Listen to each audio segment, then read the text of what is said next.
Hello and welcome to your third video on grammar for Spanish First Year.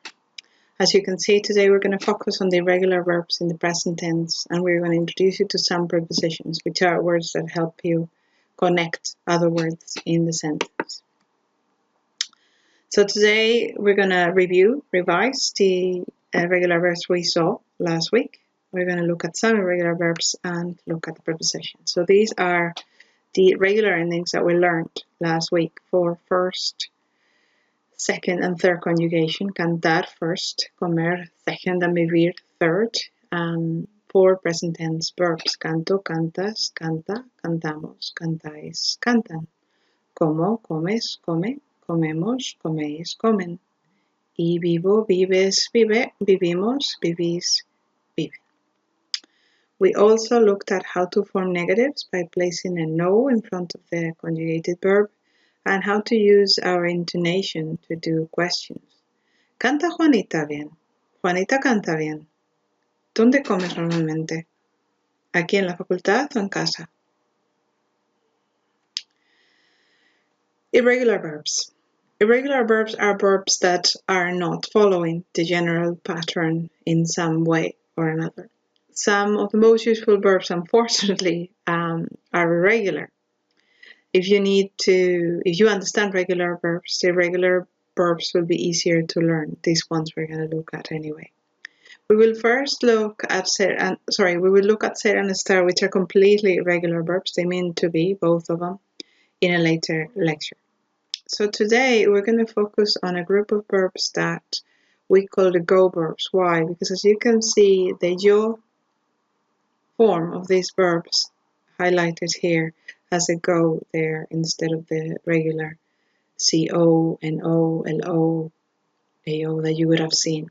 So we say hago and then everything else is regular. Haces, hace, hacemos, hacéis, hacen. This is a verb to do or to make. We only have one verb for both in English.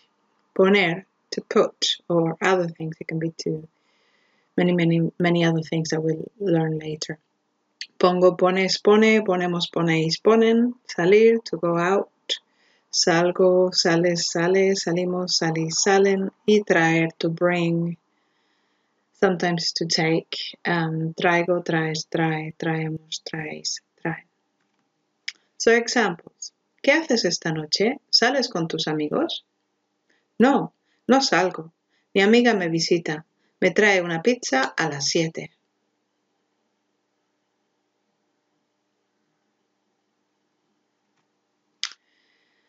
Second part, irregular verbs, more irregular verbs. Verbs that end in CER or CIR have a first person spelled ZCO, sorry. So you can see there conocer, which means to know a person, a place, or a thing. Yo conozco, yo conduzco, conducir, to drive, and yo traduzco, I translate. So then the rest of them are completely irregular. Conozco, conoces, conoce. Conocemos, conocéis, conocen. Conduzco, conduces, conduce. Conducimos, conducís, conducen. Traduzco, traduces, traduce. Traducimos, traducís, traducen. Examples. ¿Conoces a mi novio? No, no lo conozco. Se llama Sean y llega a Madrid esta noche. No conduce, así que lo busco en la estación. No habla inglés, así que te traduzco lo que dice.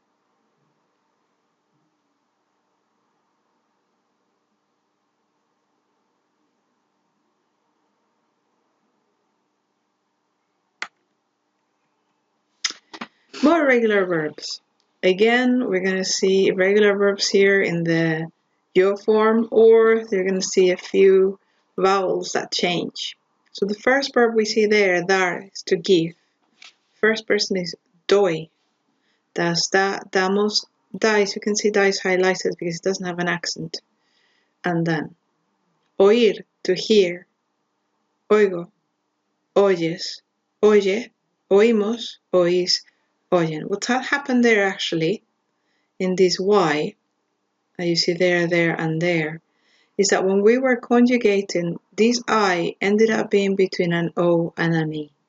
And in Spanish, you're going to see that normally when we do some kind of inflection, If an I ends up between two vowels, that I is gonna, sorry, owl, that I is gonna change into Y, just because it sounds like a Y, or yes, instead of a yes, okay? So that's why you're gonna see a spelling change there, okay? So saber, to know a fact or to know how to do something, as opposed to the one we saw in the previous slide. Conocer, which was to know a person, a place, or a thing. For those of you that know French, this is the same situation as connaître and savoir. So sé, sabes, sabe, sabemos, sabéis, saben. So first person. Very important accent there. Okay. Ver, to see. Veo, ves, ve, vemos, veis, ven. Again, we've highlighted both of them. In this case, the only thing that has happened is that the E has been kept in veo, and here we've lost the accent. Example. Marta, ¿me oyes? ¿Dónde estás? No te veo. ¿Me oyes? No sé dónde estás.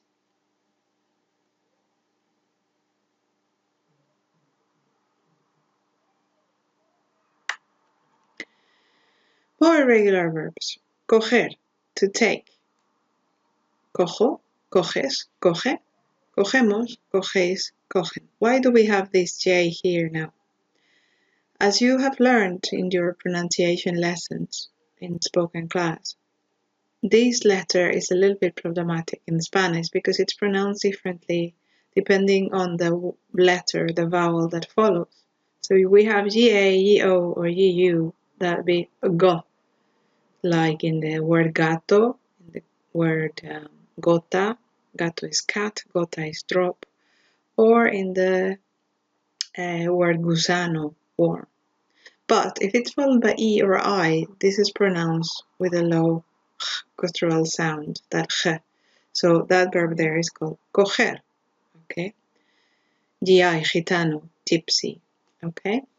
So what happens here is that if I wrote a G here, this verb would not be cojo, but cogo.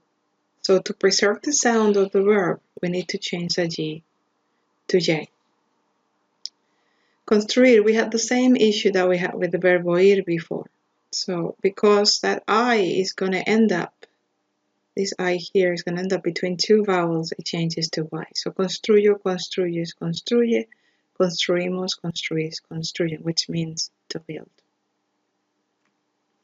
Examples.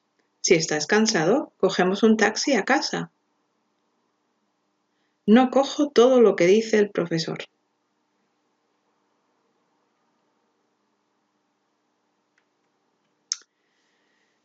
So that's enough regular verbs for today.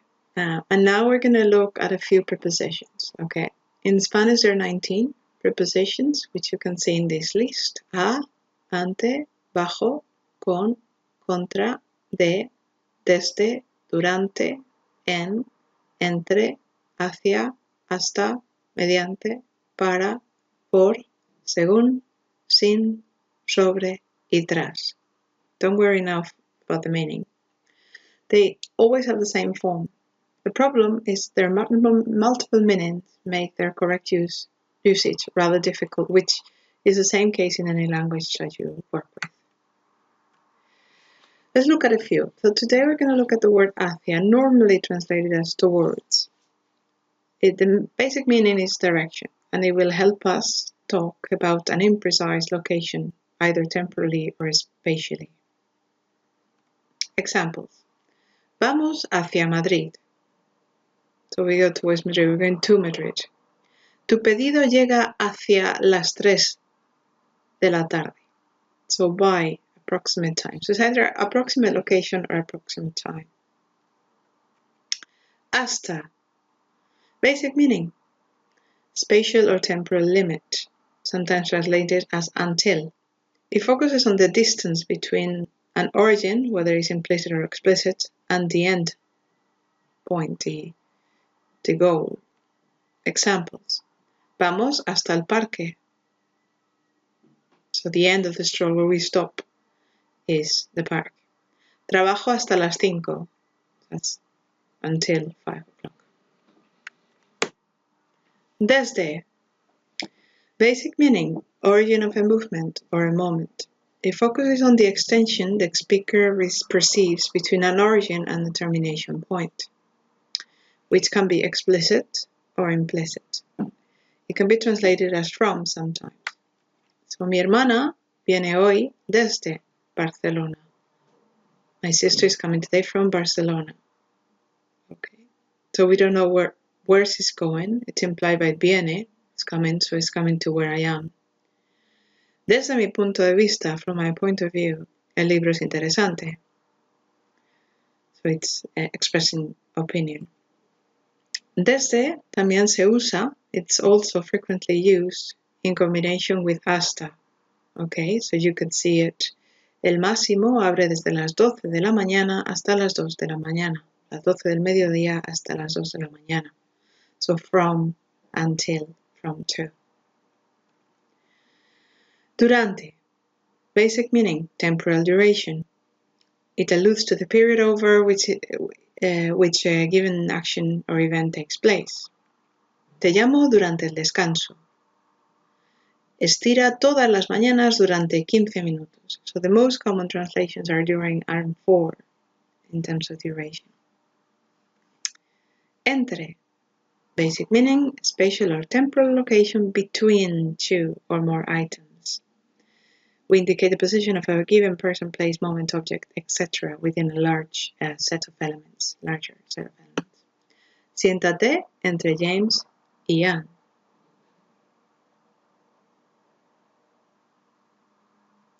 Tu examen está entre esos papeles.